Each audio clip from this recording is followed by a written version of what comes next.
Hola, ¿cómo están? Acá les traigo la primera parte en la que empezamos a profundizar el tema de disposición de fondos o bienes a favor de terceros.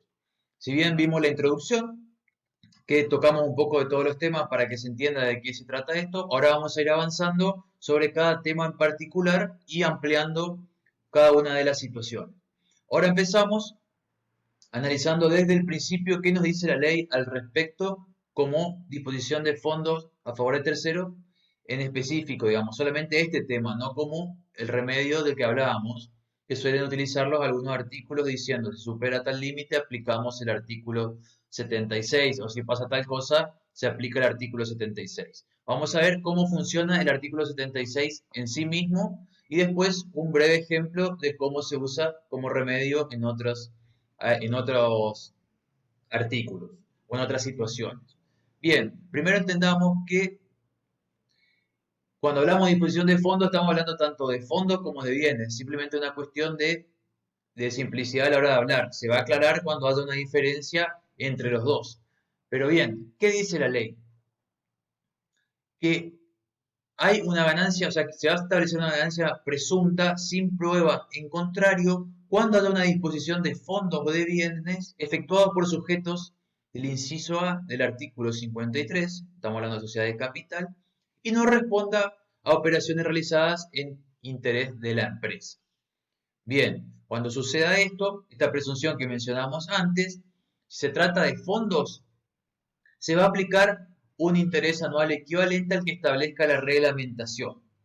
No se los detallo acá porque no es objeto de esta clase, pero si quieren verlo en el decreto reglamentario 169, le dice que es igual al costo financiero total o un interés compensatorio que establece el Banco Central y que toma el Banco Nación.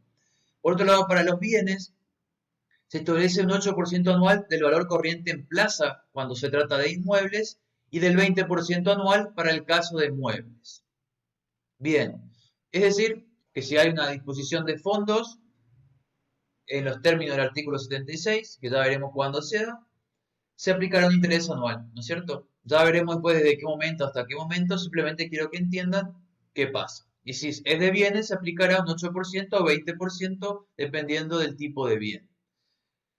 Bueno, hay que aclarar que más allá de esto, ¿no es cierto? Puede ser que haya devolución de fondos o de durante el proceso o que se pague algo por el uso o goce de esos bienes. Esos pagos, esas devoluciones parciales, se van a restar de la ganancia presunta calculada de acuerdo a este artículo. Y por otro lado, ya adelantando cómo se trata, desde cuándo hasta cuándo, podemos decir que cesa la imputación de intereses y ganancias con la devolución de los bienes y de los fondos. Si ustedes van al decreto reglamentario en su artículo 169, les detalla un poco más qué otras consecuencias tiene, pero que no vienen al caso ahora. En su resumen, se considera como terminado el préstamo que se hizo. ¿Y de qué préstamo hablamos? Ahora van a ver. Como les decía, podemos ver que hay ciertos casos en los que el artículo 76 se aplica por disposición de otro, es decir, como yo le llamo como un remedio a la solución. Pero primero tenemos que ver algún caso o qué caso establece el artículo 76. Y como yo le decía antes, el préstamo, este artículo va al decreto y se establece una generalidad, ¿no es cierto?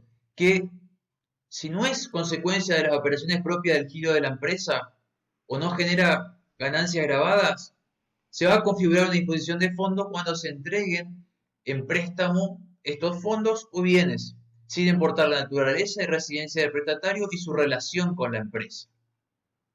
¿No es cierto? O sea que esta es la generalidad que vamos a utilizar.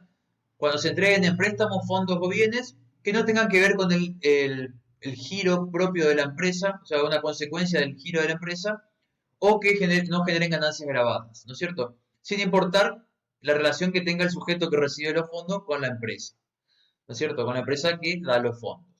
Ahora bien, la ley nos da un ejemplo de cuando sí es una consecuencia de operaciones propias del giro de la empresa y utiliza un límite. O sea, dice que sí se considera consecuencia de operaciones propias del giro de la empresa las sumas anticipadas a directores, síndicos y miembros del Consejo de Vigilancia, así como los socios administradores. Obviamente, con ciertas características y límites que nos van a hacer ver ya un caso de distribución de dividendos. Entonces, hasta acá quedó claro.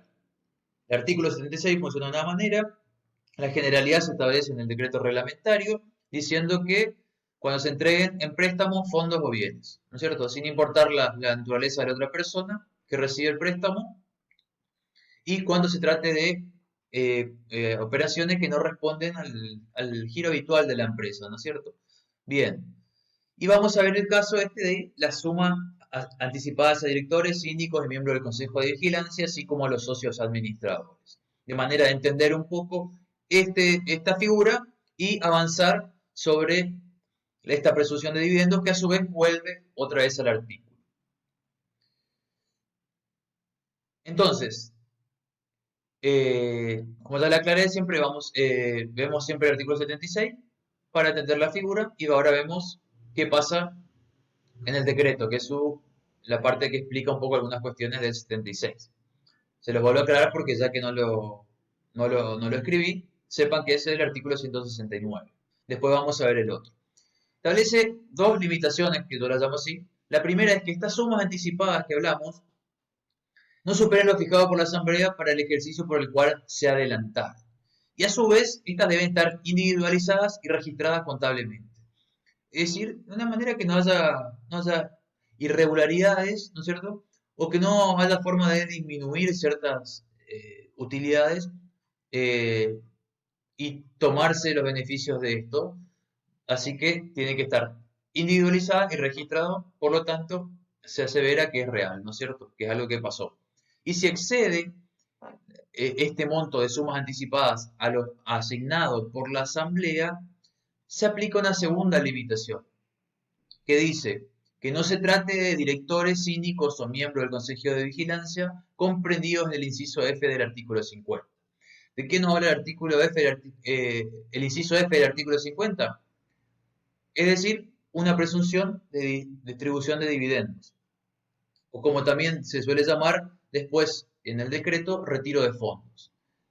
No tienen que caer como beneficiarios de los sujetos del artículo 73 que perciben sumas por servicios que no prestan o que no resultan esas sumas adecuadas a la naturaleza de los servicios prestados, o bien no son superiores a lo que se pactaría con terceros. Es decir, si alguno de los directores, síndicos, miembros del Consejo de Vigilancia caen dentro de una de esto, digamos, y que son beneficiarios del sujeto del artículo 73 y por los servicios que prestan se paga una suma que no corresponde o bien no prestan servicios como para que se le pague esta suma, se va a aplicar la presunción de distribución de dividendos. Y acá es donde empezamos a entender un poquito de qué se trata la presunción de dividendos. Porque en este artículo 50 nos dice que cuando se supere un cierto límite, se va a aplicar el artículo 76. Ahora ven cómo se relaciona. Cuando se supera cierto límite de esta situación que establece como distribución de dividendos, se va a aplicar el artículo 76. Es decir, uno se va a un artículo y el otro vuelve al mismo.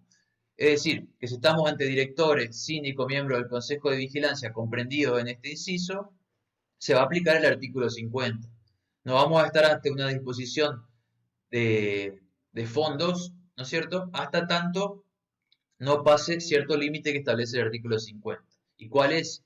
Establece, digámoslo así, como utilidades acumuladas al cierre del último ejercicio anterior. Y dejémoslo ahí porque es tema de la siguiente clase. ¿Pero qué quiere decir? Que si se supera este límite, ¿no es cierto?, ¿qué va a pasar?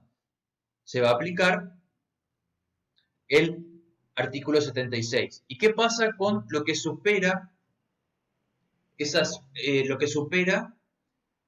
las sumas fijadas por asamblea? Porque hasta ahora tenemos dos límites. Las sumas anticipadas, ¿no es cierto?, que dijimos, no tienen que, las sumas anticipadas que tienen que pasar, no tienen que superar lo que se asignó. ¿Y eso que supera lo que se asignó? ¿Qué se hace? Y bueno, se aplica el artículo 97, ¿por qué? Porque estamos suponiendo que es una distribución de dividendos. Pero ¿hasta cuándo se aplica el artículo 97? Y se aplica hasta el límite de las utilidades acumuladas al cierre del último ejercicio anterior. Y para más claridad sobre esto y cómo se hace el tratamiento con un poquitito más de práctica, vamos a ver después el decreto reglamentario en su artículo 120 y explicarlo en una clase posterior. Así que hasta acá esto, espero que lo entiendan, que lo vuelvan a analizar y cualquier cosa siempre me van a dejar su consulta para poder evacuar las dudas que tengan. Así que hasta la próxima clase. Chau, chau.